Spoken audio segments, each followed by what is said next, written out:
isso sempre tocou muito fundo, assim. Quando eu escuto louvor, eu não sou aquela que consigo ficar muito parada. Acho que é isso que acontece, né? Eu falo assim que eu não sei nem como conseguir chegar aqui.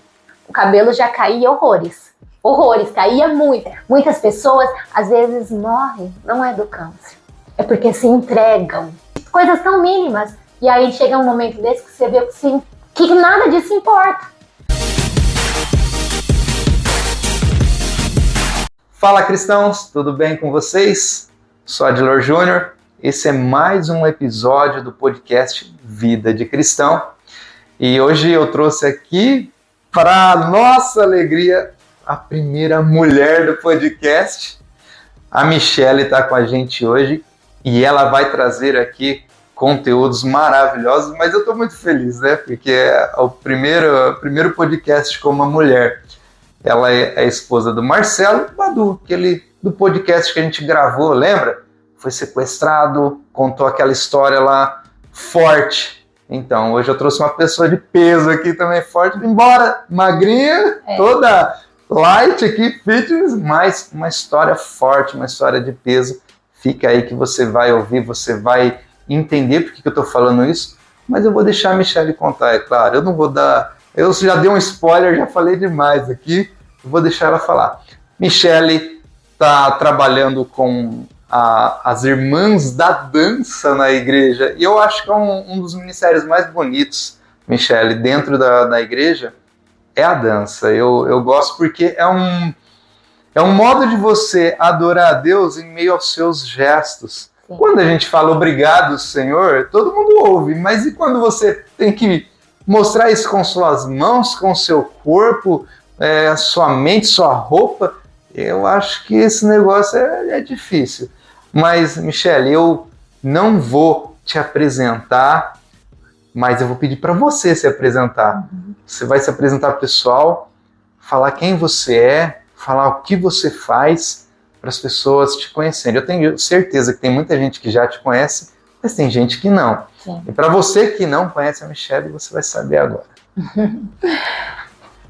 Oi, pessoal, tudo bem? Meu nome é Michele, eu tenho 39 anos, estou casada com o Marcelo, igual ele já comentou. Há 19 anos, eu tenho uma filha de 8 anos, que é a Sofia, Sou cristã e sou líder do grupo de dança aqui da Quadrangular C4, E trabalho como vendedora. Na verdade, muita gente já me conhece, que eu sempre trabalhei no comércio, Trabalhei muitos anos em outras lojas, tudo. Então, assim, muitas pessoas me conhecem. Eu conheço essa moça. Conhece. Eu era vendedora, sempre fui vendedora, sempre trabalhei no ramo de vendas, Então, sou muito conhecida nessa área. E hoje, atualmente, eu trabalho lá na Marcela Sampaio Boutique, que é uma loja feminina. Perfeito. A Michele falou aqui sobre vendedora, E eu tenho isso comigo. Todo mundo que já ouve sabe que eu tenho uma empresa. E eu digo assim para as pessoas, não somente para quem é empresário, Michele, mas eu digo para todas as pessoas. Todo mundo nasceu um vendedor. Todo mundo é um vendedor. Porque se você, por exemplo, você está oferecendo, claro, o seu produto, mas e para as pessoas acreditarem em você, você tem que se vender. Você tem que se vender, você tem que ser confiável, você tem que ser uma pessoa que elas possam acreditar. E, claro, comprar o seu produto, No caso aqui, você vende, eu não diria que você vende roupas, mas você vende a estética, a beleza, a autoestima, é exatamente isso. Então, você é uma vendedora completa em relação à performance, à beleza de uma mulher, de um homem também, que eu sei que você vende ali, você sempre está fazendo as roupas de cristãs, É isso, roupas cristãs para o pessoal da igreja. E aí, como que é esse negócio de você estar tratando com pessoas e eu não quero azul, eu não quero vermelho, eu não quero amarelo? Conta pra gente como é isso. Na verdade, eu sempre procuro ser bem sincera e sempre poder atender aquilo e respeitar o que a pessoa quer. Se a pessoa falar, não, eu não quero um azul, eu vou tentar encaixar outra cor, né? Vou sempre tentar fazer com que vista melhor, no caso, como é roupa, né? E com que a pessoa prove e se sinta bem. E normal pra mim, é super tranquilo a pessoa ir comprar, experimentar e não ficar com nada. Não, eu não tenho mais assim, fico decepcionada, não. Eu fico feliz quando a pessoa realiza a compra e sai feliz. Às vezes a pessoa até te manda foto. Olha, Michele, como ficou boa a calça que você me vendeu com aquela blusa que eu tinha lá em casa. Então isso pra mim é muito satisfatório, né? E eu acabo assim, eu sou uma vendedora que acabo me tornando amiga das pessoas, de mandar mensagem, de saber que às vezes a pessoa passou por alguma doença, alguma coisa assim, e mandar mensagem para saber se tá bem, ou encontrar a pessoa na rua e cumprimentar. Às vezes pode acontecer de eu não lembrar o nome, né? Ai, como que é o mesmo nome? Oi, eu falo oi, depois fico assim raciocinando para lembrar o nome. Mas acho que a primeira questão eu sempre falo que é ser sincera, porque eu já vendi tanto cosméticos, roupas, sapatos, já vendi de tudo um pouco, né? Então, acho que primeiro de tudo é você ser sincera e aceitar aquilo que a pessoa tá te falando, respeitar o que a pessoa tá falando, né? Então, acho que primeiro de tudo é isso, e ser simpática pra pessoa e poder ouvir o que o cliente quer, né? Eu acho que isso é o essencial, sinceridade e ouvir o que a pessoa quer. Eu acho que nem o povo sempre reclama muito do comércio, né, a gente vê falando, as pessoas reclamam muito do comércio, né, mas eu acho que assim, vai dos dois lados, né, às vezes a pessoa também não se abre com o vendedor não consegue, se você não se abrir, o vendedor não consegue entender bem o que você tá querendo, e às vezes acha que a gente não foi sincera, mas às vezes não, você que não se abriu, então acho que tudo é questão de conversar, eu penso assim, né, de poder agradar e aceitar e entender o que a pessoa está procurando e poder agradar ela, né? Muito bem, muito bem. E eu digo que a sinceridade no seu ramo de atividade, ela é essencial para que você possa realmente ganhar a confiança do seu cliente. Sim. Mas, Michele, conta pra gente aqui, para nós todos, já teve aquela roupa horrível que você teve que vender porque a pessoa gostou e você...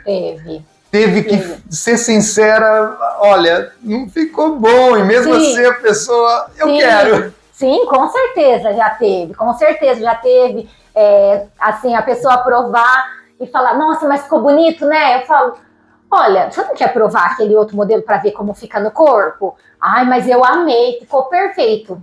Então, eu acho que assim, em primeiro lugar, é a pessoa se sentir bem. Não adianta eu falar pra ela que ela tá bonita se ela não tá se sentindo bem, né? Então, eu acredito assim, que mesmo já aconteceu isso e depois eu falo, gente, como que ela levou aquela peça, não ficou legal. Mas se a pessoa, o importante, eu falo, é a pessoa se sentir bem, se olhar no espelho, principalmente mulher, né? Principalmente mulher, se olhar no espelho e se sentir bem, nossa, eu fiquei linda, eu fiquei maravilhosa. Então, isso, pra mim, é o suficiente. O importante é que a pessoa gostou, se sentiu bem. Eu acho que isso que importa, né? Mas já aconteceu sim, com certeza. Muitas vezes. Fica a dica então para você que está em casa, na hora que você vê a Michele, ó, pergunta para ela se está bonita. Fala, Michele, ficou legal? Eu sou sincera, as clientes lá de onde eu trabalho sabem. Mais ou menos. Você achou? O que você achou? Vamos mudar a blusa para ver se dá uma legal? Vamos mudar o sapato para ver se fica legal? Então eu sempre tento fazer de tudo, né? Que encaixe, fique legal, mas não agrade somente a mim, agrade só a cliente principalmente, né? Dela se sentir bem. Maravilha. Eu estou fazendo esse início aqui, essa descontração, para que você em casa possa entender o que é lidar com o público, tá? O que é lidar com pessoas. E é claro, agora a gente vai entrar em assuntos um pouco mais sérios. Por exemplo, toda essa sua experiência com as pessoas, eu acredito que te dá muita vantagem no que você faz dentro da igreja hoje, que é lidar com pessoas dançantes, vamos dizer assim, entre aspas, dançantes. Sim. E claro, você vai dizer isso pra gente. Por exemplo, a coreografia em um grupo de dança, ela é essencial. É o que chama a atenção, porque uma dança, ela é visual, ela é uma adoração, mas se não estiver em ordem, bonitinho, as pessoas percebem. E eu percebo que aquela que errou se torna o foco depois de toda a dança. E como que você age nessa forma com as meninas, com o pessoal na hora da dança? Como que é essa dinâmica? Não somente na hora do erro, mas desde o início, o preparo. Conta pra gente, até para as pessoas também entenderem o que é o ministério de dança dentro de uma igreja. Sim, na verdade, a gente trabalha assim, né? Como é somente mulheres, então envolve muita coisa, né? Porque tem o dia que a mulher não tá bem, que às vezes está com problemas particulares, então a gente tem que rebolar para poder encaixar. Mas assim, em questão da coreografia, eu sou uma pessoa bem assim, eu monto um começo, passo com as meninas e falo o que vocês acharam, vocês assistindo daí, o que vocês acharam? Eu passo tudo a questão para elas, aí às vezes elas falam, vamos colocar em prática, ficou legal. Mas às vezes na prática, a hora que a gente vai passar em prática, não encaixa bem, não dá certo. E eu gosto muito de misturar teatro, encenação com a dança. Eu acho bem legal isso, né? Então, eu falo assim, que a gente tem que se unir. Eu gosto de pedir opinião também, claro, não deixo virar bagunça, nada, mas sempre a gente vai pedindo opinião, e uma coisa que eu acho que às vezes tá legal, mas na visão de todo mundo, mim, não ficou tão legal esse passo, não ficou tão legal isso. E eu sempre falo com as meninas na questão de expressão, que eu acho que a expressão é o principal. Cantar e expressar, eu falo. Por quê? Eu falo assim, vai fazer chorar, um gesto de chorar e rindo. Falei, não tem como, né? Então eu pego muito no pé. Porque às vezes tem meninas que às vezes estão começando agora, e às vezes são tímidas, que é o mais difícil de ser tratado. Para quem vai dançar ali no ministério, olha, eu gosto, mas eu sou um pouco envergonhada. Então a primeira coisa a trabalhar é isso. Tirar a timidez, né? E eu falo assim que a questão tudo é uma preparação de alongar, porque se você não alonga, depois você vai sentir dor, entendeu? Então eu falo assim que é tudo um conjunto. Em primeiro lugar, uma união entre todas, né? Todo mundo tá ali, uma para ajudar a outra, que todo mundo saiba que aquele grupo é uma equipe. Se você estiver passando por algum problema, que nós estamos ali, que nós somos uma equipe para trabalhar junto, o ministério que tá ali, uma pela orar pela outra, para ajudar a outra, independente do que você esteja acontecendo, né? E então eu sempre faço isso. Eu falo assim para as meninas, expressão, eu cobro bastante, cantar, né? Que nem eu falei, e a gente vai se acertando. Eu monto a coreografia, passo, e aí elas vão me ajudando, elas sempre me ajudam, né? Uma dá uma ideia, outra tá outra, nós encaixamos a ideia dessa. Não sou aquelas pessoas que não aceitam ideia, não. Eu sempre peço ideias. Às vezes eu venho só com o começo, chega aqui na hora, a gente vai montando e vai encaixando, de um jeito que fica legal, né? E às vezes é corrido, que nem nós preparamos uma coreografia agora de Páscoa, uma encenação, uma música de 7 minutos e 50 em um mês. Então era assim, 2 horas de ensaio todo sábado, sem parar. E graças a Deus saiu, sabe? Amém. Deu certo. E eu sempre falo assim, a questão das vestes, né? Sempre tá bem vestida, com roupa nunca amassada. Eu acho que tudo isso é um conjunto para ser uma equipe no ministério de sucesso. Porque eu acho assim que o ministério de dança, às vezes para muitas pessoas não tem muito valor. Mas através das nossas vidas, através desse ministério, eu tenho certeza que vidas possam ser trocadas, vidas podem ser restauradas. Às vezes uma visita tá ali e viu aquele grupo, e através daquele grupo ela falou, nossa, muito legal, falou muito comigo. Então eu acredito que é um ministério muito sério dentro da igreja, que através desse ministério vidas possam ser restauradas. Então, essa é a forma da gente trabalhar. Devagarinho vai dando tudo certo.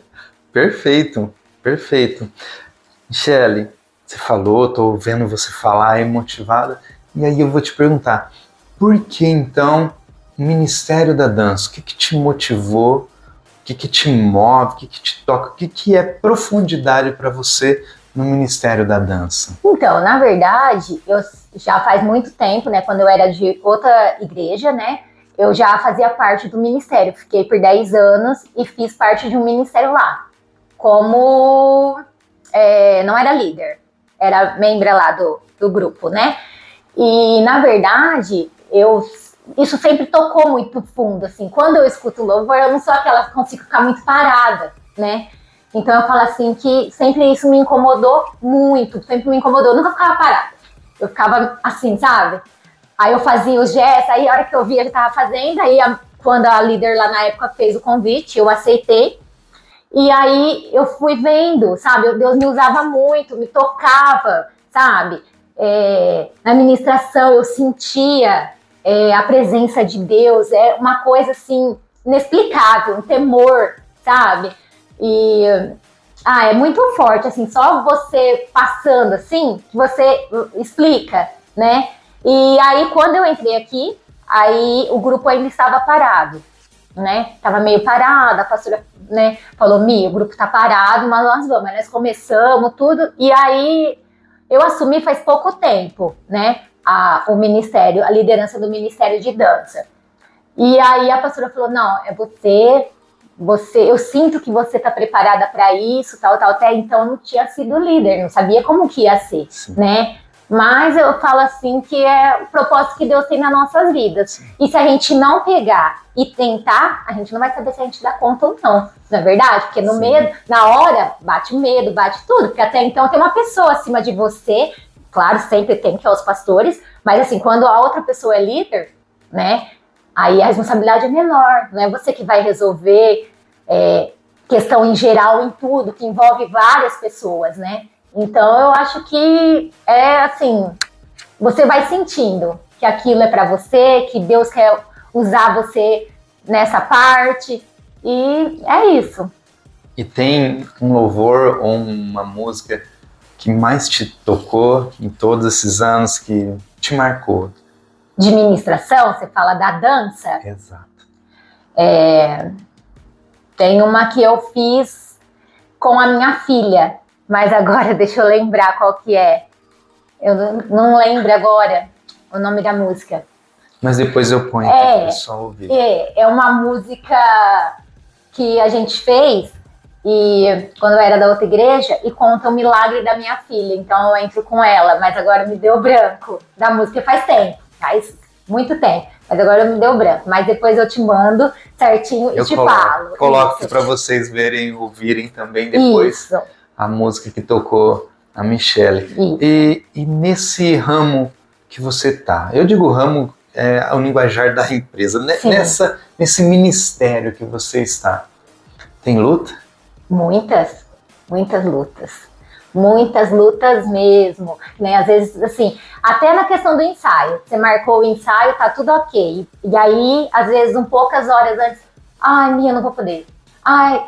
Aconteceu um imprevisto. O carro quebrou. Então, a gente luta, muitas.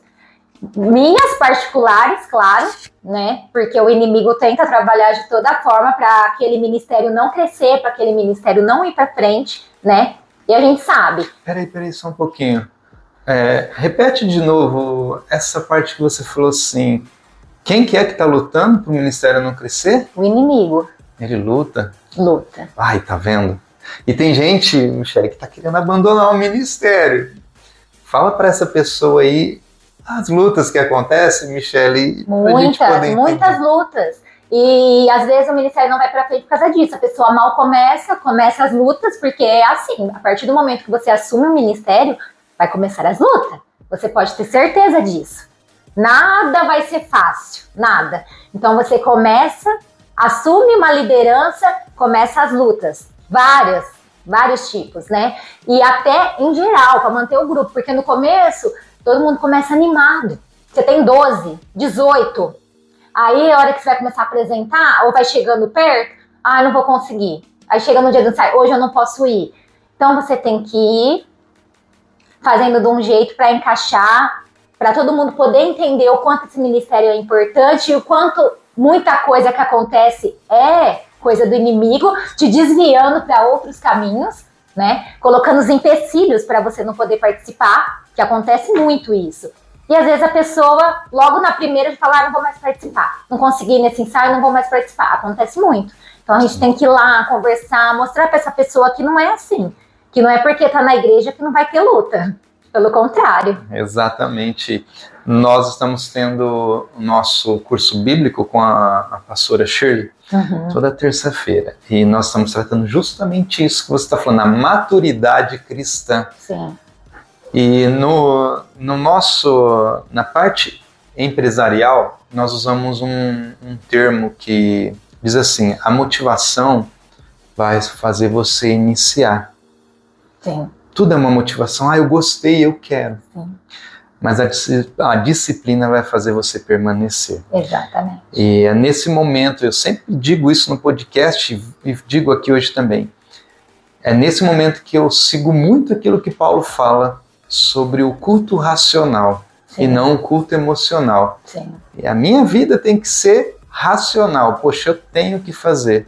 Mesmo quando eu não estou motivado. Sim. Eu tenho que estar preparado em tempo e fora do tempo. Uhum. Se eu estou não motivado, eu tenho que estar lá pela disciplina e fazer acontecer. Sim. Mas, Michele, a gente falou bastante aqui do ministério e nesse sentimento de luta, a gente sabe um pouquinho da sua história, mas as pessoas não sabem. Uhum. Eu gostaria que você contasse até o momento de chegar essa Michele que está aqui, alegre, feliz, falando. Uhum. Qual foi a luta, uma das maiores lutas da sua vida que você teve que passar para chegar até esse momento que você está esbanjando aqui alegria, felicidade, as pessoas te olhando. Poxa, é possível.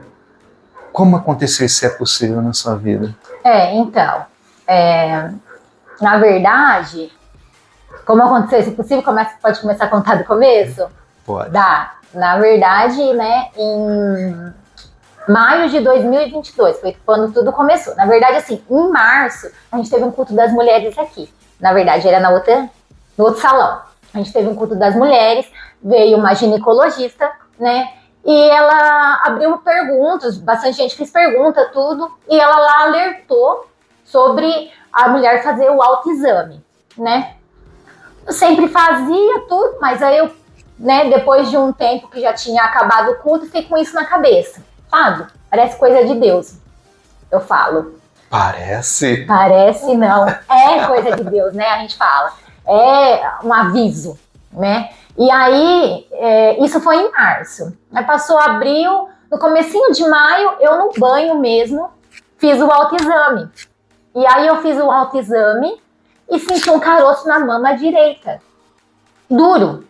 Sabe? É diferente. É diferente. Esse caroço não tava aqui. Aí chamei meu esposo, falei pra ele, falei, não, aperta pra você ver. Eu falei, tá estranho. Ele falou, não, parece que tá normal. Eu falei, não tá normal. Eu falei, nunca senti esse caroço, né? Foi assim que começou essa história, né? E aí ele falou, bom, se você acha que não tá normal, marca um médico. Eu falei, eu vou marcar mesmo. Eu não lembro exatamente a data, mas era comecinho de maio de 2022. Aí, no outro dia, eu comentei com a menina do serviço, as mulheres têm esse costume, né? Não, mas sente aqui. Aí comentei com a moça do meu serviço, ela, realmente, tem um caroço estranho aí, né? Porque às vezes a gente acha, tá no ciclo menstrual, tá? Falava, mas não é normal, tá estranho. Aí minha patroa também chegou, falei pra minha patroa a mesma coisa, sabe? Coisa de mulher, né? Mulher é assim. Aí eu falei, então não é coisa da minha cabeça, né? Não tô pondo coisa na cabeça. Não é. Peguei e marquei o médico. E graças a Deus, né? Eu tenho um plano, né? Que o meu marido trabalha há muitos anos. E eu tenho um plano e eu consegui marcar rápido. Aí marquei para dia 25 de maio.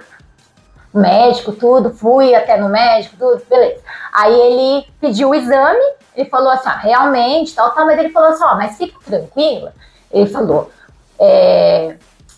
que vai fazer o ultrassom, tudo às vezes não é nada. Ele falou, é só uma glândula mamária que tá inchada. Eu falei, não, tudo bem. Porque até então eu não me desesperei, eu tava muito tranquila aqui. Poderia ser nada mesmo. Aí ele falou pra mim, mas de qualquer jeito, se for um cisto, como é maior que 2,5 cm, a gente tem que tirar. Ele falou. Eu falei, beleza, tudo bem. Tranquilo, mas até então fiz ultrassom. Aí o ultrassom veio com Birads 4, né? Quando vem Birads 4, 4, 4A, 4B, tem as alterações, né? E é realizada uma biópsia. E aí foi pedida a biópsia, eu voltei nele, pediu a biópsia, tudo. Aí começou a bater um medo, né? Eu falei, nossa, né? Mas fiz a biópsia, não falei nada pra ninguém, só a pastora sabia e o Marcelo. Eu, Marcelo e os pastores. Mas ninguém, porque eu não queria deixar, que ninguém me deixasse aflita, porque eu já estava, né? E a pastora foi comigo, tudo, em todo momento ela estava ali comigo, a pastora foi comigo, fez a biópsia, tudo, com aquela tranquilidade dela, a pastora muito calma, né, muito sábia, né. Eu lembro que eu saí da biópsia, fui procurar ela tava, eu não achava ela estava no banheiro, ela falou, tava ali orando, já deu tudo certo, ela falou, né, eu lembro até hoje dessas palavras.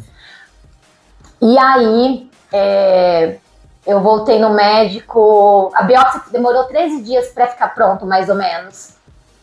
13 dias, que foram assim, eu estava confiante que não era nada, mas foram 13 dias que parecia uma eternidade, porque eu falava assim, não vai dar nada. Nem tanto que o dia que eu fui pegar o resultado do exame, em Monte Alto, montei na minha motinha e fui, bem tranquila, bem confiante, né? Ainda a pastora não podia ir, eu falei, não, pode deixar, vou tranquila. Ela falou, vai que eu tô aqui, tô orando, já deu tudo certo. E eu fui, e aí a hora que o médico abriu o exame, ele falou, Michele, realmente deu câncer maligno. Ele falou, deu câncer, falou o nome, carcinoma, invasivo, tal, né? E nesse exame é pedido um outro exame para saber o subtipo, né? E o meu foi que não é meu. O tipo que eu tive foi triplo negativo, né? Que é um que dá geralmente em moças mais novas. Eu tinha 37 anos, né? Nunca fumei, porque o povo fala, né? Nunca fumei, nunca tive mais peso, porque o povo fala que às vezes o excesso de peso pode acontecer isso. Nunca fui uma pessoa sedentária, sempre fui uma pessoa ativa, sempre estava fazendo um esporte, jogando um vôlei, alguma coisa, mas não tem essas questões. Não é genético, não tinha ninguém na família, né? E quando eu recebi a notícia, foi isso que eu ficava pensando. Eu falava, mas por quê, né? A gente faz 300 perguntas, a gente fica querendo entender o porquê. Não tem ninguém na minha família, nunca ninguém teve, né? Aí o povo fala que às vezes, até 40 anos, a partir de 40 anos faz mamografia, tal. E foi aí que começou o processo, né? Aí no dia 5 de julho de 2022 eu comecei a quimioterapia. O médico me explicou, você vai fazer 16 quimioterapia, 4 vermelhas e 12 brancas, né? As vermelhas são feitas a cada 14 dias e as brancas uma vez por semana. Queira ou não queira, no processo todo, se você pegar para contar, dá 6 meses de tratamento só de quimio. Só de quimio. Então, assim, e fora, assim, que nem nesse meio tempo, eu tive que afastar. O médico falou, vou te afastar porque ainda tá tendo muito Covid, a sua imunidade vai cair. Ele falou, como você trabalha com o público, eu afasto todos os meus pacientes. Falei, tudo bem. Falei, melhor do que eu ficar indo, eu penso na minha patroa, do que eu ficar indo e ficar apresentando atestado pra ela, né? Não sei como vai ser, né? Porque a quimioterapia, você já sabe que é um processo difícil, é um processo doloroso.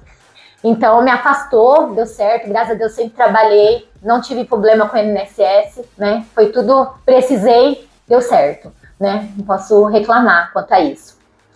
E sempre agradecer por ter trabalhado registrada, porque isso me ajudou bastante no momento que eu precisei. Eu nunca precisei, mas quando eu precisei, eu pude me afastar. E aí eu comecei as químios, só que assim, né? Aí você começa as químios, envolve várias coisas, porque ainda lá eles davam injeção para imunidade, porque a minha imunidade caiu muito. Por quê? A quimioterapia vai derrubando a sua imunidade. Os seus glóbulos brancos não vão produzindo o suficiente para a sua medula, não vai produzindo o suficiente para aumentar a sua imunidade. Então, fazia a quimio vermelha a cada 14 dias, foram 4 quimios vermelhos, então daria 2 meses, né? Só para que o pessoal de casa possa entender, tem muita gente que entende, mas não. Explica essas cores pra gente. Na verdade, as cores em que se o povo fala, vermelha é mais forte, né? O povo fala que derruba mais. Na verdade, é só o medicamento que vai ali, a hora que vai correr, né? Uma dos medicamentos torna aquele sorinho que vai os medicamentos das quimio vermelha. Entendi. Entendeu? E aí, que nem o povo fala, o que acontece? A quimio vermelha, o povo, maioria fala, derruba bastante, né? Mas é que nem o médico fala, todas são fortes, ao tanto que eu não tive reação na vermelha, eu tive reação assim, de fraqueza. né? De fraqueza, de levantar, de ter tontura. Não passei mal do estômago, que é o que acontece com muitas pessoas, né? Não passei mal do estômago. Eu ficava pensando, o médico ainda falava, tem que se alimentar bem. Por quê? Porque eu sou magrinha, né? Queira ou não queira, nesse tratamento todo, eu perdi 5 quilos. Eu pesava 58. Aí cheguei a pesar 53, né? Mas assim, pelo que eu olhava no espelho, nem aparentava. Mas o que eu perdi, na verdade, foi massa muscular, né? Massa muscular. Então, a questão da cor é isso. É só o sorinho, mas não deixa de ser forte, fraca, todas são bem fortes, né? E durante todo esse processo, que nem quando eu comecei a branca, o povo fala, a branca é mais... Mas a branca é uma vez por semana. É direto, são 12, né?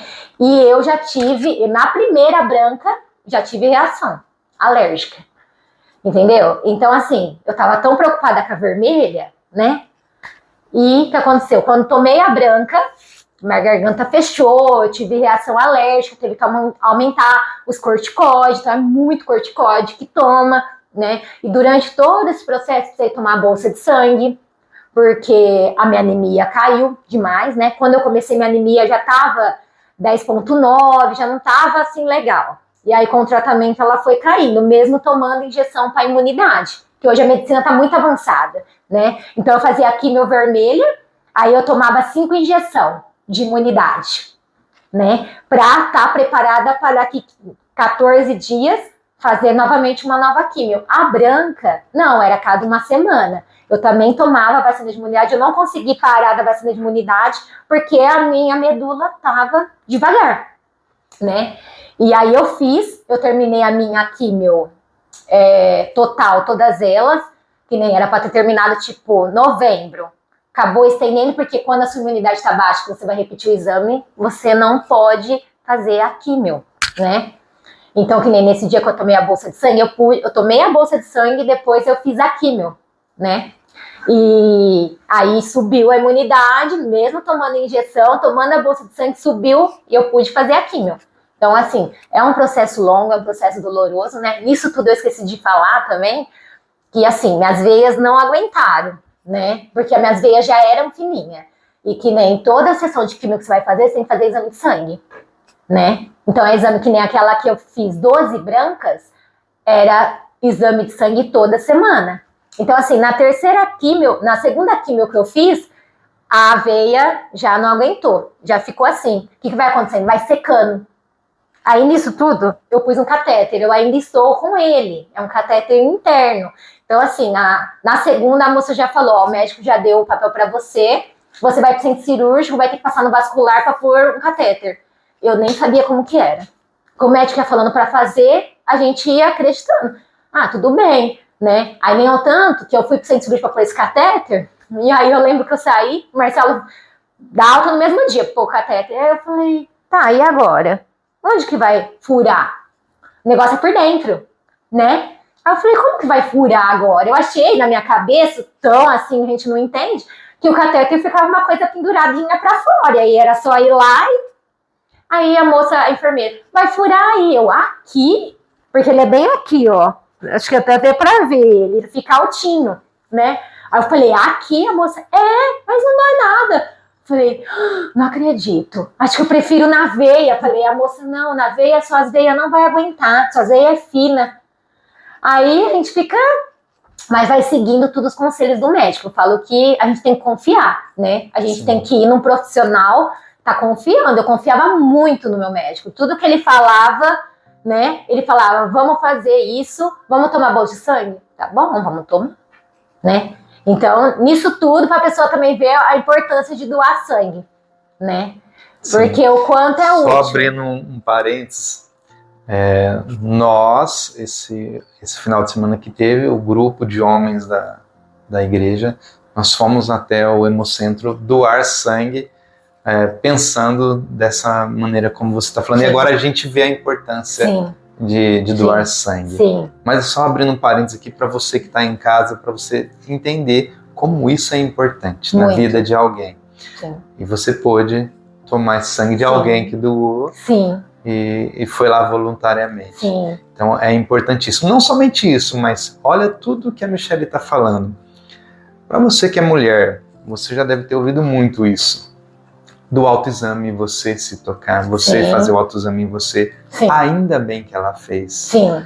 Você ter o plano, para você que não tem condições de ter um plano, mas procurar um profissional adequado para te direcionar, como a Michele falou, que ela tinha total confiança no médico que estava cuidando dela. Sim. Então, para que você fique com esses alertas, para abrir a sua mente e você entender que isso é algo sério para você, mulher que está assistindo esse podcast, tá? E para você, homem também, tá? Fica atento, ajuda a tua esposa, tá? Vai lá. Se ela não tem o hábito de fazer, você ali tá acostumado a sempre olhar ela e você nunca viu ela fazendo, nunca viu ela tocando nesse assunto, dá um puxãozinho de orelha nela, vai lá, vem cá, esposa, como que faz? Pede para ela te explicar, só para ela poder fazer e você cobra dela. Quanto tempo, Michele, tem que cobrar para ela fazer esse exame? Uma vez por mês, a cada 15, eles 20 falam dias? que é bom fazer, né, geralmente uma vez por mês, né? Tá aí, ó, cobra a tua esposa para fazer uma vez por mês esse exame. Sim. E marca lá, ó, coloca seu celular para despertar, ó, deu o dia do exame, cobra a tua esposa, tá? Ajuda, é saúde para ela, é saúde para vocês. Michele, teve nesse processo todo, tô vendo você falar aí, eu tô imaginando mil coisas. Sim, aqui. passa mil coisas. E eu, que estou do lado de cá, eu não tive isso. Minha mãe teve um problema no estômago, o dela foi benigno e deu tempo. Ela fez algumas químios, mas foram mais fracas. Ela conseguiu retirar. Passou em algum momento na sua cabeça, porque quando a gente fala de câncer, a gente fala morte. Passou na sua cabeça isso? Como foi isso para você? Com certeza. Na verdade, em primeiro lugar, assim, a hora que veio o diagnóstico, né, que o médico falou, né, ali no momento eu fiquei sem chão, sozinha, de moto, Monte Alto. Eu fiquei sentada na calçada do hospital chorando, né, ali, né, não conseguia pegar o celular para falar com ninguém, não conseguia, eu tremia muito. E eu lembro até hoje que tinha um moço com a mulher que tinha perdido um bebê, ele ajudava eu e ajudava a moça, entendeu? Então, assim, no momento, primeira coisa que veio na cabeça, vou morrer e vou deixar minha filha. Eu acho que na cabeça de qualquer mãe, primeira coisa que ia vir na cabeça era isso, né? O tanto que eu falo, eu me emociono. Porque assim, eu falo, não, minha filha só tem 6 anos, né? Depende de mim pra tudo. Então, assim, primeira coisa que vem na cabeça é isso. Que você vai morrer. Infelizmente, a gente não quer pensar, né? Não quer pensar dessa forma. Mas assim que você recebe o diagnóstico, é isso que acontece, né? Eu falo assim que eu não sei nem como conseguir chegar aqui. Eu peguei minha moto, montei na moto e vim no rumo. As lágrimas corriam. Eu falo assim que Deus me guiou. Porque eu tremia muito. E o que eu fiz, né? Em relação a tudo isso que eu pulei essa parte. Eu cheguei em casa, chorei bastante, sabe? Precisava, tava com aquilo engasgado, né? E eu chorei bastante e ainda fiquei uns 3 dias para digerir a história para poder contar para as pessoas. Eu queria falar para as pessoas de um jeito que eu não chorasse, porque eu ainda não conseguia falar para as pessoas sem chorar. Então, primeiro eu tentei digerir a história para mim e para o Marcelo, né? Ver como ia contar para minha filha, porque tinha a questão, assim, a questão do tratamento, da quimioterapia, envolve também autoestima, né? Porque você vai, aí a primeira coisa que você pergunta pro médico, a hora que o médico fala, você pergunta assim pra ele, meu cabelo vai cair? Não é que você fala, cabelo cresce. Não se fala isso pra uma pessoa que passa em tratamento, porque não é isso. Não é a questão, cabelo cresce. Não, realmente, cabelo cresce. Mas o processo é muito doloroso, né? Então, assim, às vezes as pessoas não falam por mal. Mas cabelo cresce, o importante é a saúde. As pessoas falam, sim, com certeza, o importante é você ficar bem, com certeza. Mas no momento ali, a mulher envolve tudo. A autoestima da mulher tá ligada a um cabelo bem apresentado. Tá tudo envolvido, entendeu? Que nem eu, no meu não caiu sobrancelha, não caiu cílios, mas tem gente que cai tudo. O meu não caiu. Você não pode mais tirar a cutícula. Você não pode tirar a cutícula, entendeu? Então, assim, a unha, tudo, você tem que tomar cuidado, que você faz é só esmaltar, então envolve tudo, né? Envolve a questão de você poder contar para uma criança de 6 anos que seu cabelo vai cair. Como? É complicado. É bem complicado, sabe?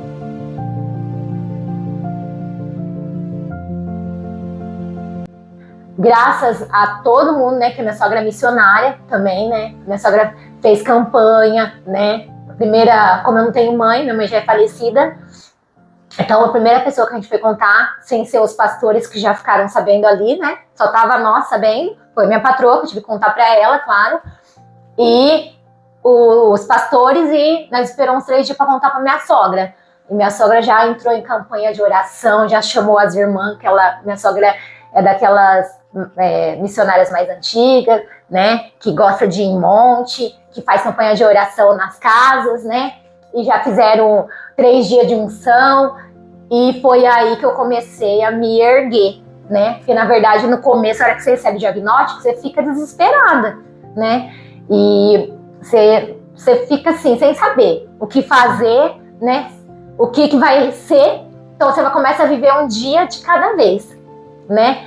Para quem era uma pessoa assim acelerada, né? Que ia trabalhar, que estava ali, que estava aqui, que estava nisso, você tem que ir desacelerando, né? É o que a gente fala, é o que muitas mulheres falam. Às vezes, a correria da vida, a mulher vai deixando a sua saúde de lado, vai cuidando dos filhos, do marido, da casa, e a saúde dela ela vai deixando de lado, né? Não foi o que aconteceu no meu caso, porque eu estava com meus exames em dia, né?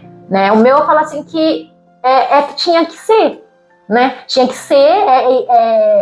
Eu acredito que tudo tem um porquê e lá na frente a gente vai entender, né? E eu falo assim que eu creio que o porquê de tudo isso é poder ajudar outras vidas, até eu mesmo poder falar, nossa, como eu consegui passar por tudo isso? Porque você acha que você não vai dar conta, né?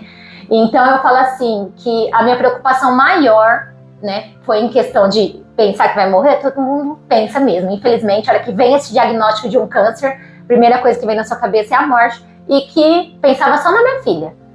Eu falava assim, ela depende de mim, ela tem apenas 6 anos, e eu falava assim, e é por ela que eu vou lutar, eu não vou desistir, né, e eu falo assim que também todas as pessoas que estão ao seu redor, né, e né, o tanto, ó, que eu fui deixando o cabelo.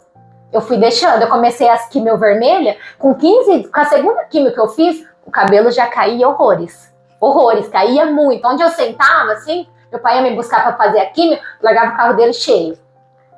Aí eu falava, vai pai, não sei até quando. Mas meu pai, muito tranquilo, meu pai também falava assim, vê até onde vai aguentar, deixa eles cair, meu pai falava. Então todo lugar que eu ficava cheio de cabelo, né? Até que no dia que eu fui pôr o catéter, um dia à noite, que eu fui tomar banho, eu lavei o cabelo e fui inventar de pentear, achando que ainda dava pra pentear, né? Até tem uma foto lá. A hora que eu fiz assim, aí veio aquele monte de tucho de cabelo. Aí aconteceu, eu falei, eu não vou pentear mais não, porque eu acho que vai cair tudo. E aqui já foi ficando falho, né? E aí eu falei, eu não vou pentear, vou deixar assim. Amanhã eu vou pro centro cirúrgico? Eu falei, depois eu vejo o que eu faço. O que aconteceu no outro dia de manhã, como eu só juntei e amarrei, no outro dia de manhã, o cabelo virou tipo um bombril, grudou tudo, ele secou e virou uma plasta, assim. E eu precisava ir pro centro cirúrgico, né? E o meu cunhado ia vir me buscar. Aí eu falei assim, Matheus, meu cabelo amanheceu um nó. Falar pra ele, você tem uma tesoura aí? Ele falou, tá, eu levo, tô indo te buscar. Aí sabe que foi cortar o cabelo ali no desespero? Né? Minha irmã já tinha me dado uns turbantes, né? E foi meio que no susto pra mim cortar o cabelo. Porque foi naquela hora ali, eu tinha que estar 10 horas no hospital, 9h30 ele tava com a tesoura lá. Aí eu falei, vai Matheus, corta. Eu segurava assim, o meu cunhado veio com a tesoura e cortou e falou, é o que nós não conseguimos fazer. Eu falei, corta mais um pouco. Aí o cabelo ficou tudo assim, pus o turbante e fui. E os cabelos estavam até espetados, porque aqui em cima a gente não cortou, não passou uma maquininha. E assim eu fui pro centro cirúrgico. E aí à noite, a hora que eu cheguei, eu parei na minha sogra, né? E falei pro Matheus, Matheus, o cabelo tá coçando, agora precisa passar a maquininha. Eu falei pra ele, sabe? Então foi meio que no susto, assim, porque a gente vai deixando, eu fui tentando deixar. Mas chegou um momento que não dava mais. E aí o meu cunhado, né? Eu falei pra ele, vai Matheus, passa a maquininha. Aí ele falou, mas só tem aquela. Eu falei, passa daí mesmo. E aí nós lá na minha sogra, eu não podia mais tomar banho por causa do curativo. Então aí minha sogra, que é um anjo na minha vida, meu cunhado também, o Matheus, que é um anjo na minha vida, que olha, assim, me falta palavras para agradecer tudo que eles fizeram por mim. Então, assim, o Matheus foi passando a maquininha, minha sogra com a toalha pra não deixar cair nenhuma gota e vinha com o paninho. Não tive, como eu fui deixando, não tive aquele, vou no cabeleireiro amanhã e vou rapar. Não, teve que ser tudo ali no improviso, né? Aí minha sogra vinha segurando a toalha, limpando eu com o paninho assim, meu cunhado com a maquininha. Ele falou, Michele, o melhor, eu não tenho prática, o melhor que eu consigo fazer é isso. Então, assim, e o processo, e minha filha ali olhando tudo, né? No começo achava muito estranho e assim, em nenhum momento eu conseguia sair. Quando eu cortei o cabelo, eu fiquei 3 dias sem sair pra fora. Michele, você tocou em alguns assuntos e eu até gostaria de falar um pouquinho.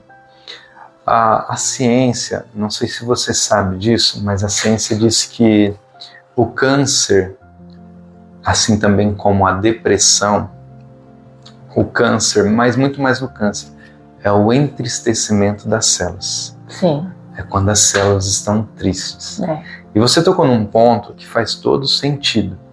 A motivação, não somente da mulher, mas de todas as pessoas que passam por esse problema. Sim. Se você não estiver motivado, uma autoestima legal, você acelera esse processo do câncer. Sim. E isso, para quem está em casa ouvindo, isso é muito forte. Você contou, mas eu gosto de dar essa ênfase. Como que você se manteve motivada? Minha filha. Sua filha foi a sua motivação. Eu vou lutar com isso. Mesmo que talvez chegue num ponto que não dê nada, mas eu vou lutar. Sim. Então você se motivou. Sim. Você se motivou por alguém. Sim. Você se motivou pela sua filha. Não sei se você reparou nisso ainda, mas eu acredito que sim. Você se motivou pela sua filha. E você foi motivada pela sua família. Sim, com certeza. Então seu marido junto, seu cunhado, sua sogra, sim. A igreja orando, as pessoas orando sim. por você, todo mundo te motivando sim. espiritualmente. Sim. Por que eu digo isso? E também fisicamente. Porque às vezes a pessoa que está em casa recebe uma notícia dessa e acha que está sozinha. Sim. Eu acho que foi assim que também você deve ter pensado quando você recebeu essa notícia. Na verdade... Tanto que você não queria contar para ninguém, você... Sim. Eu vou me segurar. Você se sente ao mesmo tempo envergonhada, porque ao mesmo tempo que você conta, as pessoas já vêm com 300 mil perguntas. Sendo que é pergunta que nem você sabe responder ainda. No nosso dia a dia hoje, ainda eu vejo as pessoas olhando o câncer como uma doença contagiosa. Sim. Porque talvez não tenha essa... Eu não sei, né? Digo eu, as pessoas não têm essa facilidade de manter uma conversa saudável com uma pessoa que está passando por isso. O que eu vou dizer para essa pessoa? Sim. O que eu digo agora? Que tipo de conversa que a gente vai ter? Então, passa pra gente como é isso, como que a gente deve tratar, como a gente deve falar, porque tem muita gente que tem esse tabu. Vê uma pessoa com câncer, se afasta. Sim. E ao contrário, você tem que estar perto justamente para manter essa motivação, para manter essa autoestima, para manter essa amizade, esse afeto. Sim. E principalmente a família. Eu sei que a família nunca abandona, sim. mas aqueles amigos, não sei se aconteceu com você, de repente aqueles amigos que eram mais próximos, de repente começam a afastar, porque não sabe talvez como reagir, com certeza. Não sabe o que falar, o que fazer. E aí? Nós temos que agir normalmente? Eu acho assim, que em primeiro lugar, se a pessoa não sabe o que vai falar, que nem a questão do cabelo, porque tudo, a maioria das pessoas fala isso. Eu falo assim, primeira coisa, né, você tem que, sempre, eu falo pra pessoa, se eu não sei o que falar pra ela, eu falo, qual o seu nome? Um exemplo, se eu não conheço a pessoa. Você está nas minhas orações. Eu acho que não tem coisa melhor que isso, porque eu, no momento que eu tava ali tão emotiva, que todo mundo falava isso pra mim, ou às vezes mandava uma mensagem. O que você queria ouvir? O que eu queria ouvir, eu acho que o principal, eu ficava muito feliz que todo mundo falava que estava orando por mim, que ninguém se esquecia de mim. Então ali eu via o quanto eu era importante e não imaginava a grandeza que as pessoas... eu não imaginava assim, como eu era querida por tantas pessoas, entendeu? Que nem eu falo assim, a questão que eu tava na igreja já fazia um certo tempo, né? Tinha bastante amizade, mas muitas pessoas, quando sabia que era o dia de químio, mandavam mensagem pra mim. E aí, Mi, tudo bem? Como você tá? Aí, as pessoas, às vezes, que nem minha patroa, como eu não fui mais trabalhar, minha patroa, o que ela fazia? Como eu sempre gostei de comer, então minha patroa ia na minha casa, levava fruta, levava um docinho, levava sempre alguma coisinha para agradar. Essa era a forma que ela encontrava e sempre me agradava. Porque que acontece? Como eu ficava em casa, que eu fiquei afastada, eu ficava em casa sozinha, né? E o que acontece? Eu ficava em casa sozinha, minha filha ia pra escola, o Marcelo tinha que trabalhar, porque a vida segue, né? E nisso tudo, o que eu fui fazendo? A pastora e o pastor não deixavam mais eu ficar sozinha. Aí a pastora falava, vem aqui em casa, vou passar daí pra te pegar. Aí eu quase virei filho dos pastores.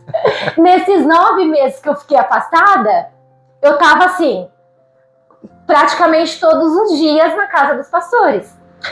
Eu falava assim, não, eu vou embora já. Não, a pastora, não vai não. Vai ficar aí que eu vou fazer um café pra gente. Então, eu falava assim, não. A minha sogra falou, não, eu vou sair do serviço pra ajudar a cuidar de você. Aí eu falava, não, dona Cleusa.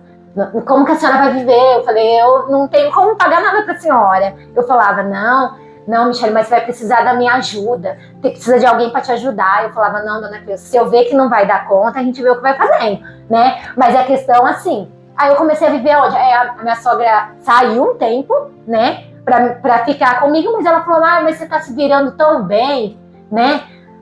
A minha patroa não arrumou ninguém. Eu falei, não, dona Cleusa, volta lá. Eu falei, sabe, mas a minha sogra chegou a sair do serviço porque ela queria estar ali, ela queria cuidar de mim, sabe? E porque muitas coisas, que nem o dia que eu pus o catéter, fica 10 dias sem levantar a mão.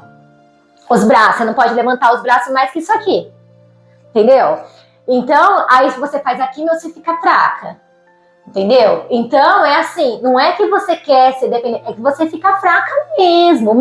Então, assim, teve maioria das vezes, quem sempre me socorria era a minha sogra, né? Ela me socorria com a minha filha também, por questão de ficar com ela, tudo essas coisas, porque eu fazia quimioterapia, as primeiras era rápida, era às 3 horas. 3 horas. A segunda eu ia 8 horas da manhã e eu saía de lá 2 horas da tarde. Eram 6 horas de medicação direto.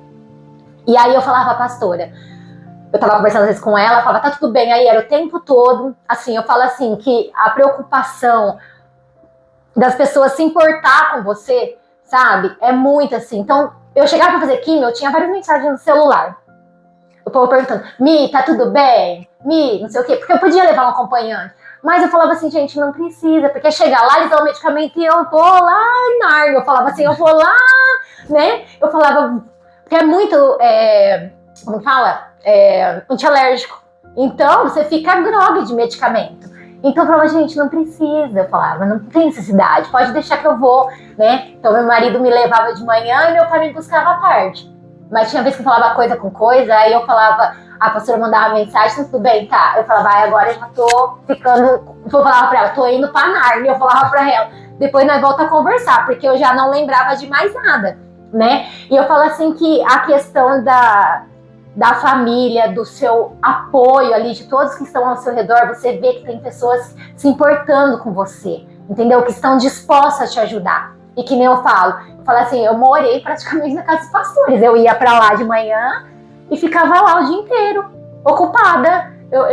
A pastora falava, não, fica aqui conversando comigo. Aí conversava, nisso eu comecei a vender as roupas da loja, que são deles, eu sou vendedora deles, tudo. E nisso foi gerando um elo, assim, de amizade muito grande, de amizade particular mesmo, sabe? Não só ser meus pastores, mas de amizade, de pessoas que se preocupam com você, que mostram que estão ali para você. Ela me levava praticamente para fazer exame, ia fazer exame em Ribeirão, faz isso, faz aquilo. Então, assim, o tempo todo eu falava assim, eu sou filha dos pastores agora, sou filha deles, sou filha adotiva, porque as outras pessoas, todo mundo me dava atenção, tudo, mas todo mundo precisava trabalhar, todo mundo, né, ninguém podia parar, que nem minha sogra parou tudo, aí eu falava, não, dona Cleusa, a senhora não pode parar, porque todo mundo precisa do trabalho, né, então eu falo assim, que o que seria falar para as pessoas, eu acho que se você não souber o que fala, você fala assim, eu estou orando em você, você está em minhas orações, eu acho que não tem algo mais bonito do que se ouvir, do que você começar. Mas o que você tem? Da onde? Mas por quê? Mas sua família tem? Porque já teve gente que perguntou isso pra mim, entendeu? E a questão que nem, enquanto não cai o seu cabelo, Se você não falar, ninguém sabe, né? A questão é, como eu falei, meu cabelo caiu, eu fiquei 3 dias sem sair pra fora. Quando eu saí a primeira vez, não tem, as pessoas não disfarçam, mas não é que elas olham por mal, não olham por mal. A pessoa, ainda mais pessoas que te conhecem. Michele, oi, Mi. As pessoas já te falam oi, meio assustada, não acreditando naquilo que está vendo. E o que eu fiz? Eu nunca saí careca, eu nunca consegui, eu me achava horrível careca. Minha careca ficou branca, eu não gostava. Então, assim, eu tinha vários turbantes. E com os turbantes eu me sentia bem, mesmo que as pessoas olhavam pra mim com cara de piedade. Eu me sentia bem, entendeu? Eu sempre tava combinando, eu colocava um turbante pink com um casaco pink, um turbante de onça, e assim a gente vai indo. Mas assim, nunca consegui sair careca. Tem muita gente que às vezes assume, e se você não falar, a pessoa nem sabe. Assumir a carecona lá é o estilo hoje em dia, não é? Tem pessoas que têm esse estilo, mas não foi o meu caso. E as pessoas te olham com olhar de piedade. Sim. Infelizmente, as pessoas não fazem por mal. Mas eu falo assim, quando você não souber o que falar, você fala, você está em minhas orações, pergunta o nome, eu estarei orando por você. Perfeito. Eu acho que isso seria o melhor. Lindo, lindo. O que você contou aqui pra gente é algo extraordinário que eu gostaria que acontecesse com muitas pessoas que passaram por esse mesmo processo. Sim. Que estão passando. Sim. E é importante você estar relatando isso pra gente, a importância da família, dos amigos. Sim. Próximos, porque eu acredito, agora você abrindo pra gente, que valeu muito mesmo a influência deles ao seu redor. Muito. A ajuda, estar preparado.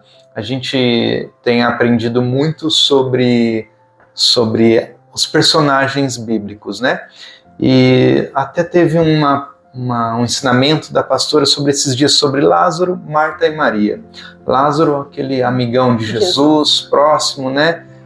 Marta, aquela que sempre estava fazendo alguma coisa, e Maria, que sempre estava na adoração, sempre com amor, né? Sim. E aí, nesse trio, tem sempre o quarto ali, que era o Judas, que estava falando para que quebrar esse perfume, mas enfim, não vendo Judas, mas vendo os outros 3. Como é importante aquele amigo. Sim, que está do lado. Porque se você analisar, nós éramos o câncer de Jesus. Sim. Então Jesus tinha um amigo que era Lázaro. Jesus tinha aquela que fazia as coisas para ele, que era Marta. Então, quem te levava, buscava, tal. Sim. E tinha aqueles que estavam orando por você. Sim. Então, nós vemos essas pessoas ao nosso redor. E glória a Deus que você teve essas pessoas junto de você. Sim. E claro, a gente não pode olhar as pessoas, como você mencionou, realmente as pessoas olham talvez com um olhar de piedade, com um olhar assustado. Sim. Como? E agora? E não acreditando. Sim. Mas me diz, você deixou de servir a Deus? Em nenhum momento. Quem faz parte da nossa igreja, né, que passou pelo processo enquanto estava passando pelo processo que estava na igreja, sabe que foi aí que eu fiz, né? A pastora sempre falava. A igreja abriu o jejum, né? Fizeram o jejum de Daniel. Claro, eu não podia entrar no jejum, mas eu fui cortando o refrigerante, aquilo que não ia ser útil, não entrei no jejum, mas a igreja inteira entrou em jejum de Daniel em favor da minha saúde, em favor da minha cura, né? Então foram feitos vários trabalhos voltados a isso, né? Vários trabalhos de oração voltados a isso, e nisso eu fui me apegando, né? Eu falava não, né? Eu falava assim, isso deve ter um propósito, isso tem um propósito. Então o que eu fiz? Pelo contrário, eu me apeguei mais ainda às coisas de Deus, né? E você vê nas lives da igreja, tem várias ministrações eu de turbante, né? E culto, não faltei nenhum culto. Durante todo o tratamento de quimioterapia, que foram 6 meses, porque depois tem a rádio, depois tem a cirurgia. Então, assim, não é me falando, nossa, não. Porque o que eu fiz? Eu falava, mente vazia, só vem pensamentos errados. Então eu ficava em casa, eu não assistia jornal. Eu assistia uma pregação, eu escutava um louvor, mas que nem eu falei, a maioria das vezes eu ficava na casa dos pastores, né? Que como eles trabalham home office, então eu ficava ali o tempo todo com eles. Porque às vezes que dava vontade de chorar, aí a pastora vinha, me abraçava, orava e falava, não vai desanimar. Porque ela falava, por quê? Não vai desanimar, de jeito nenhum, Deus já tá com a cura. Ela sempre profetizava isso, né? E ela falava assim, não, vai dar tudo certo. Meu pai, ele não é evangélico, mas meu pai falava assim, não, fica tranquila. Lá onde eu trabalho, tem uma mulher, olha, ela fez a cirurgia, fez tudo, tá super bem. Meu pai falou, você vai ficar ótima, meu pai falava, porque meu pai sempre me levava, até hoje, né? Que ainda tem que ter os acompanhamentos. Então, assim, todo mundo ao meu redor tinha muita fé, né? E eu, principalmente. Então, foi aí que eu me apeguei mais ainda nas coisas da igreja, né? E eu não faltava de nada, eu tentava fazer tudo que pudesse estar ali, eu tava. Vários dias que eu fazia quimioterapia, né? Ainda o Marcelo sempre conta isso, que teve uma vez que ele falou, hoje eu tô cansada, acho que hoje eu não vou no culto, não. Tô muito cansado, com muita dor de cabeça. E aí eu falo, não, eu vou. Como eu tava evitando de pegar a moto por causa de coisa de tontura, ele falava, então tá. Ele falou assim, eu ficava sem graça de vendo ela passando por todo o processo e de falar pra ela que eu não ia na igreja porque eu tava com uma dor de cabeça. Aí eu falava, não, ela tá ali, tudo pronto. Aí eu já fui, ele sempre conta. Fui, me troquei e falei, não, nós vamos na igreja. Então, assim, eu falo assim aí que eu me apeguei. E eu falo que eu acho que o processo, falar que o processo não foi doloroso, com certeza foi. Muito doloroso. Mas eu falo assim que se eu não tivesse Deus na minha vida, que seria?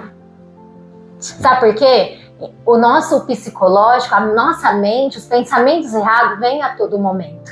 Entendeu? Vem a todo momento. Nesse tempo todo, teve dia que eu tive crise de ansiedade e eu cheguei lá pro médico e falei que eu tava com muita dor no peito. Ele pediu pra fazer até um exame do coração pra ver se a medicação não tinha dado errado. E aí a psicóloga veio e falou, olha, provavelmente você teve uma crise de ansiedade. Ela falou. Mas assim, eu em nenhum momento precisei tomar remédio de depressão, de ansiedade, essas coisas. Foi tudo através, assim, de orando, de confiando. Entreguei, eu falava assim, a minha oração era assim, Senhor, eu entrego minha vida diante de Ti. Né? E eu sempre orava e falava, que nem o pastor uma vez orou e falava, renova as minhas células.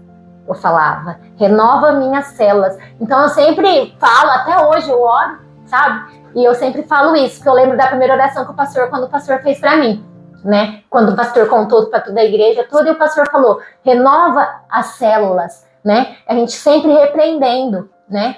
Repreendendo, cai por terra tudo aquilo que não for de Ti. Então eu falo assim que eu entreguei minha vida, eu entrego o meu tratamento, eu entrego a minha vida diante de Ti, né? E que Deus guie os médicos, eu sempre falava isso, guie os enfermeiros, né? Todo mundo que vai trabalhar nesse processo da minha cura. Então eu sempre apresentava os médicos, sempre apresentava os enfermeiros, apresentava sempre, todos. Citava os nomes dos médicos, nome das enfermeiras, porque todo mundo ali, é um carinho que você vai ganhando, que nem eu sou faladeira, né? Então, assim, tenho amizade com as enfermeiras até hoje, né? Então, assim, é tudo pessoas que você vai envolvendo e vai sempre acrescentando nas suas orações e guiando. Então, eu falo assim, que se eu não tivesse Deus na minha vida, se eu não fosse cristã, né? Eu falo assim, que eu não sei como seria. Sério, porque muitas pessoas ainda falavam, nossa, aí às vezes eu postava vídeo de eu dançando. Aí o povo falava, nossa, mas você tá bem, né? Você tá conseguindo até dançar. Eu falava, conforme eu consigo, eu tô indo. Eu não parei. Eu falava assim, não vou parar. Eu vou me apegar mais ainda às coisas de Deus. O resto Deus cuida. Eu digo que você fez muito bem em tomar essa decisão de continuar a viver. Sim. Por quê?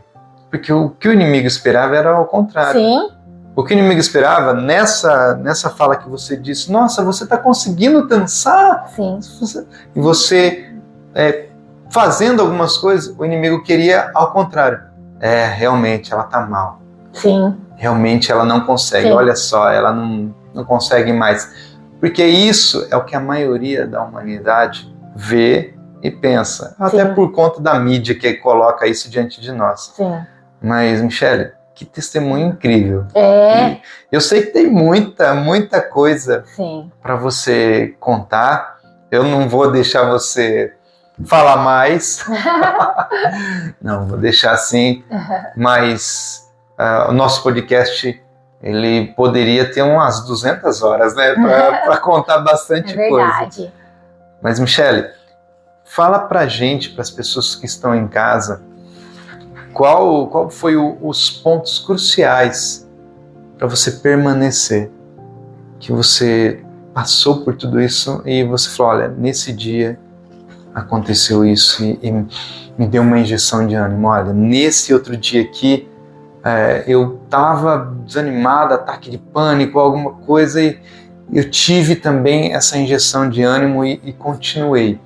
O que foi que manteve você? Claro, falou da motivação da sua filha, das pessoas. Sim. E você permaneceu cristã, mas teve algo que te marcou, que você, olha, em todo esse processo, isso foi o que mais me marcou na minha vida e foi o que me manteve.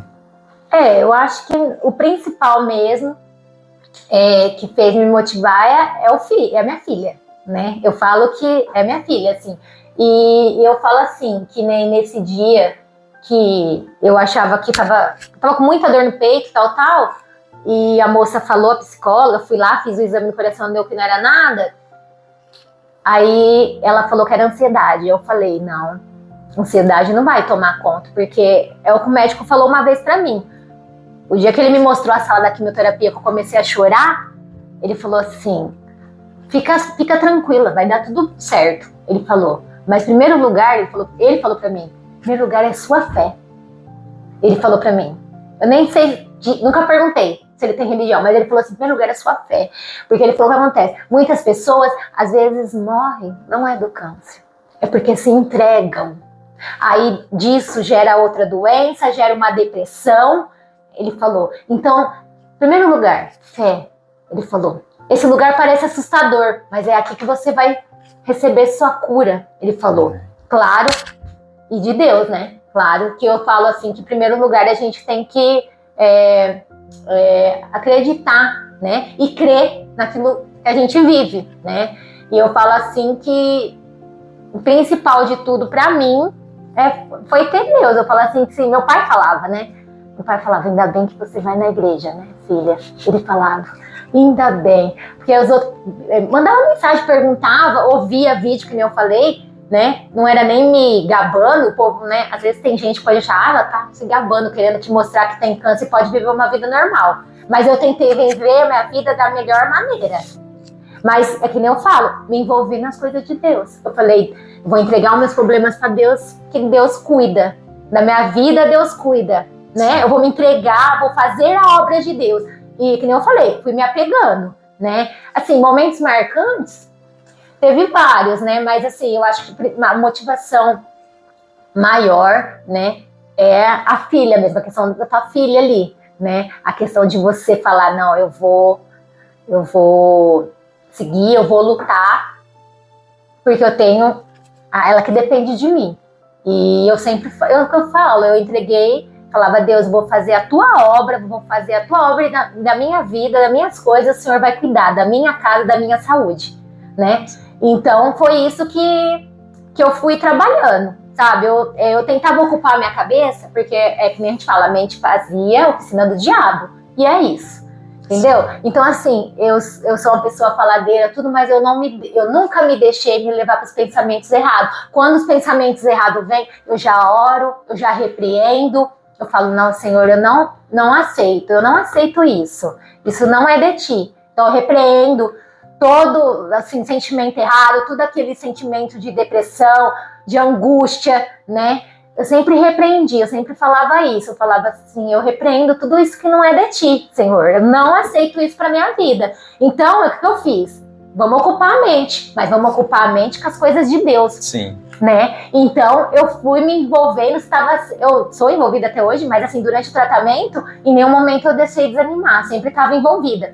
E só finalizando aqui, né? Fora as 16 químios que eu fiz, que foram 6 meses, depois eu fiz cirurgia, né? De quadrantotomia, né? Não precisou fazer esvaziamento axilar, E aí depois ainda fiz 15 rádio.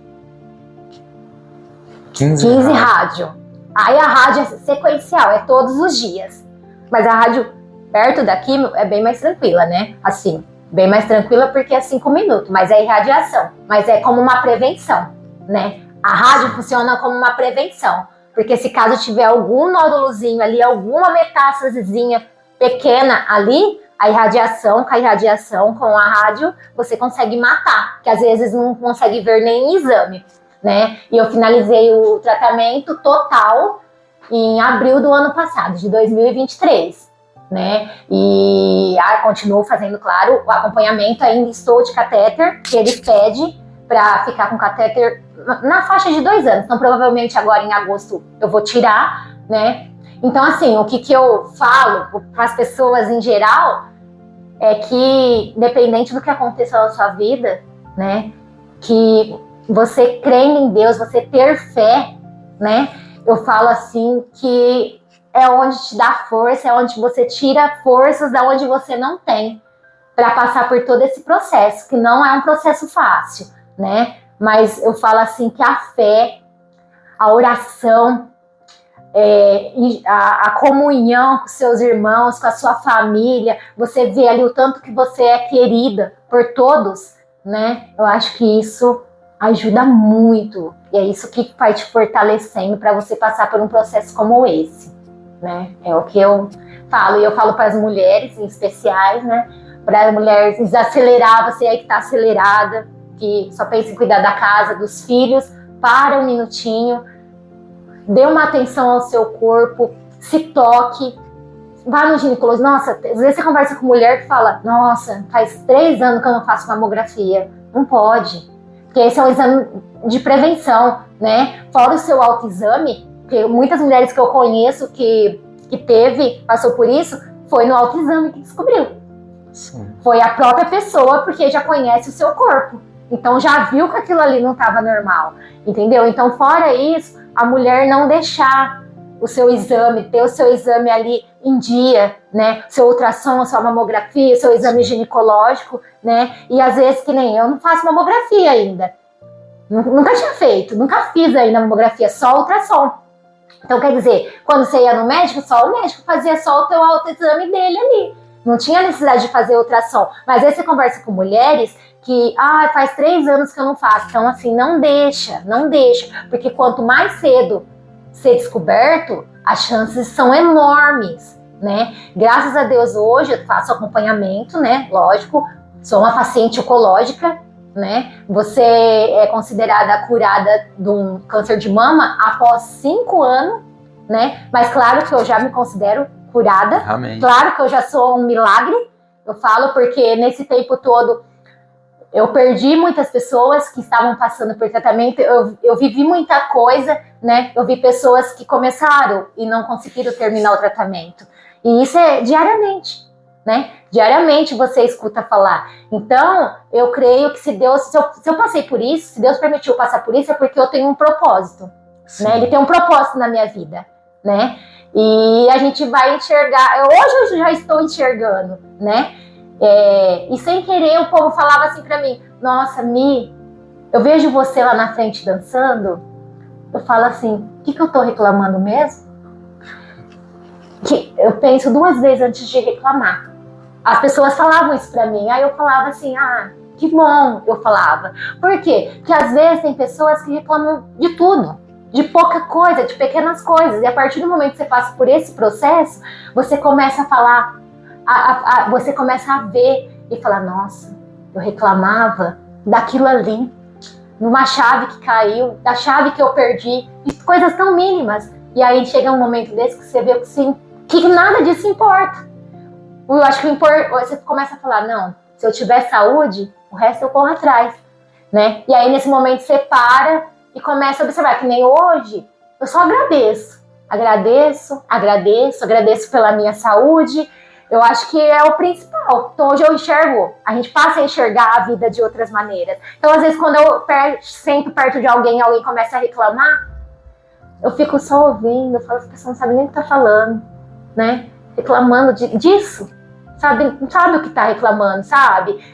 às vezes as pessoas murmuram demais, reclamam demais, aí você começa a ver e fala assim, nossa, a pessoa tem tudo e tá murmurando e tá reclamando, né? Então, eu acho assim que as pessoas têm que pensar, antes de reclamar, antes de murmurar, qualquer coisa desse tipo, acho que você tem que pensar, agradeça, porque hoje você... Já agradeceu porque você acordou hoje? Eu agradeço, todo dia eu acordo e falo, obrigada, Jesus, por mais um dia que eu acordei, por mais um dia que eu não tenho dor, porque, assim, tem muitas pessoas nos hospitais internadas com dor, não é verdade? Sim. Então, todo dia, a minha forma de agradecer para Deus, hoje, é totalmente diferente. Às vezes a gente não agradece pelo amanhecer. Ah, hoje eu acordei. Você já agradeceu que você acordou? Hoje, obrigada, Jesus, pelo dia de hoje, pela minha saúde. Então, eu falo que a gente passa a enxergar a vida e dar valores a coisas que a gente não dava valores antigamente. A aproveitar aqueles momentos, entendeu? Porque a hora que a gente passa por esse processo, você fala, nossa, não aproveitava a vida, às vezes só vivia acelerada em trabalhar, em isso, em aquilo. Então, eu acho que essas coisas fazem a gente enxergar tudo isso, né? E enxergar também o quanto você tendo fé, quanto você tendo Deus na sua vida e tendo Deus na direção do seu barco, como o processo é a mesma coisa se você tivesse assim, o barco balança, mas com Deus dirigindo o seu barco, vai acalmando e você não afunda. Você vê que você vai até lá no fundo, mas você não afunda, porque Deus está ali te guiando. A partir do momento que você põe Deus como direção da sua vida, do seu barco, você pode passar por... Não é que nem os outros falam assim, a pessoa virou evangélica, tem gente que se converte, começa a vir na igreja e acha que não vai passar mais por problemas. Não é? Muita gente acha, agora eu vou na igreja, porque aí na igreja as coisas tudo vai dar certo. Infelizmente, sinto lhe falar, mas não. Aí que vai vir lutas e muitas lutas. Lutas que você nunca imaginava que você iria passar. Você vai ter vitória. Vai ter muitas vitórias. Para ter vitória tem que ter luta. Exatamente. É exatamente isso. Então, a gente é tudo um processo, né? Mas eu falo assim que se não fosse Deus na direção do meu barco, eu não sei como eu teria passado por esse processo. Ô, Glória, muito bom, muito bom. Shelly, muito bom. Seu testemunho é incrível. Eu vou ver se a gente grava um outro, que tem muita história boa aí, tem muita coisa. E eu te agradeço muito, muito mesmo, por tudo que você compartilhou. Eu acredito que vai ajudar muita gente em casa, muito mesmo. Me ajudou muito, viu?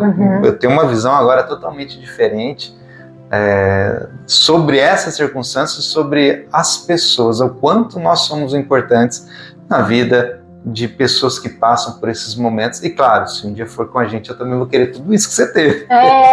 Eu vou querer, claro. Espero não passar. Sim, espero não passar. Mas a gente não sabe quais são os propósitos de Deus. Sim. E hoje, claro, que bom que você enxerga que isso foi um propósito de Deus, foi permitido para alcançar vidas. Sim.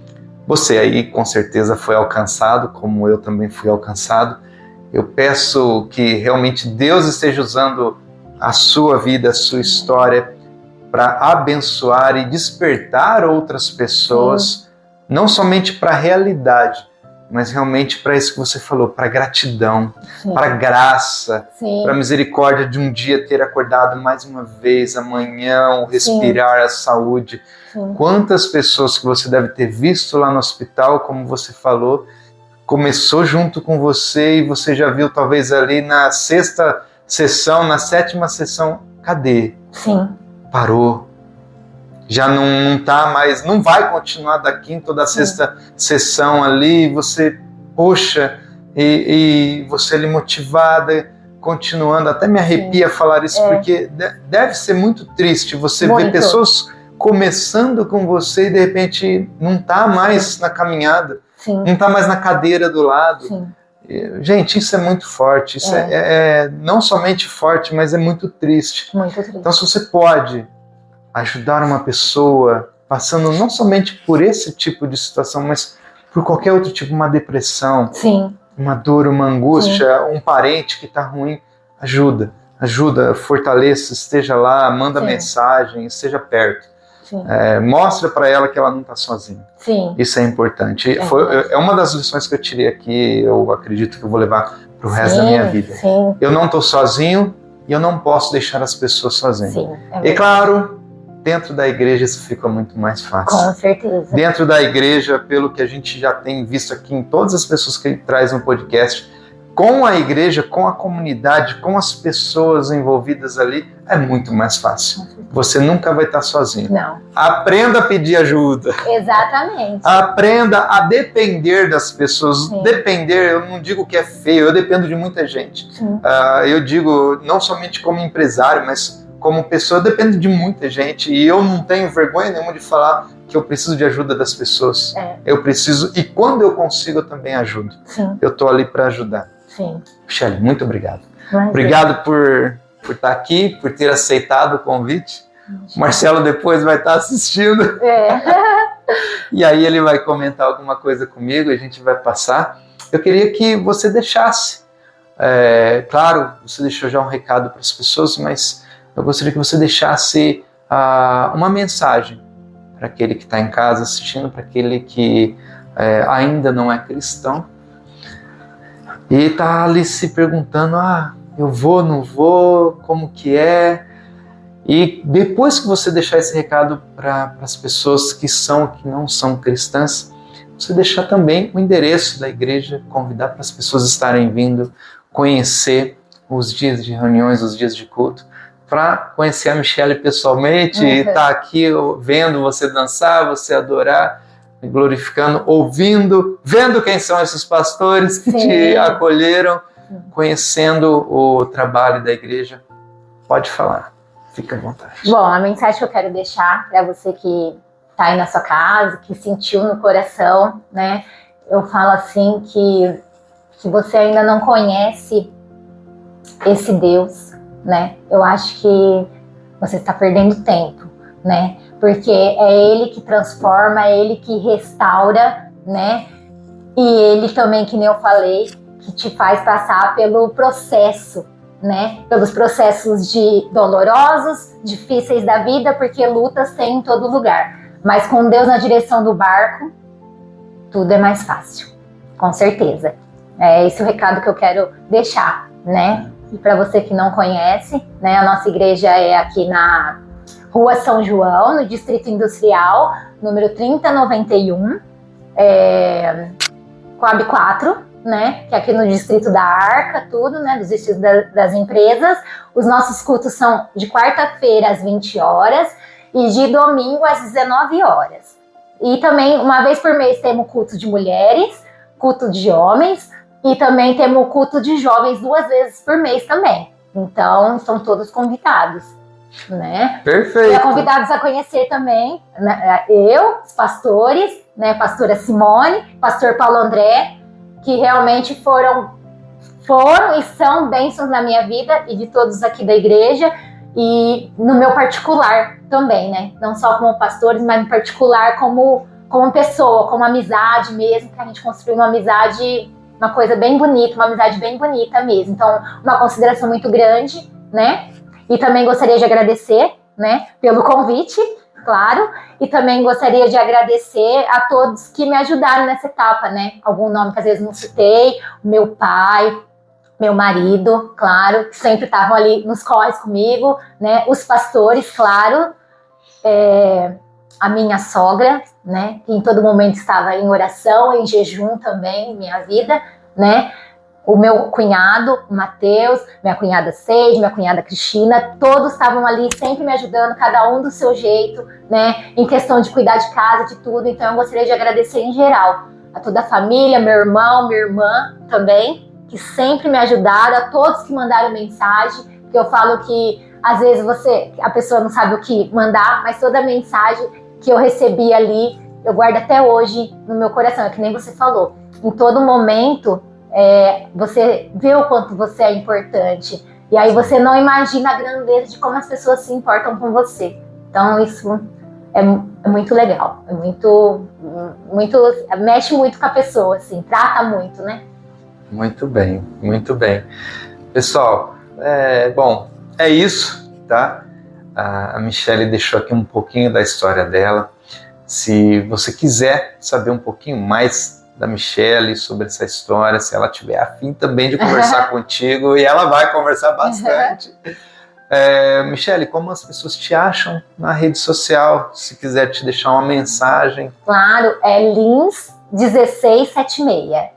Lins1676. Instagram ou Facebook? Instagram. Facebook é Michele Lins Farias.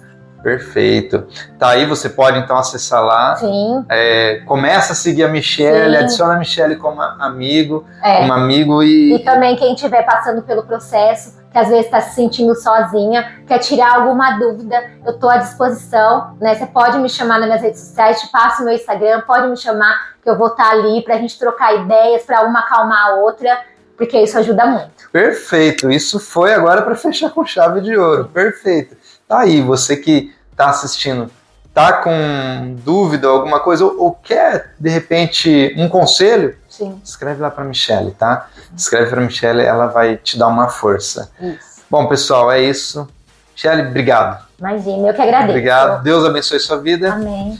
Cristãos, Deus abençoe vocês e até o próximo episódio. Tchau!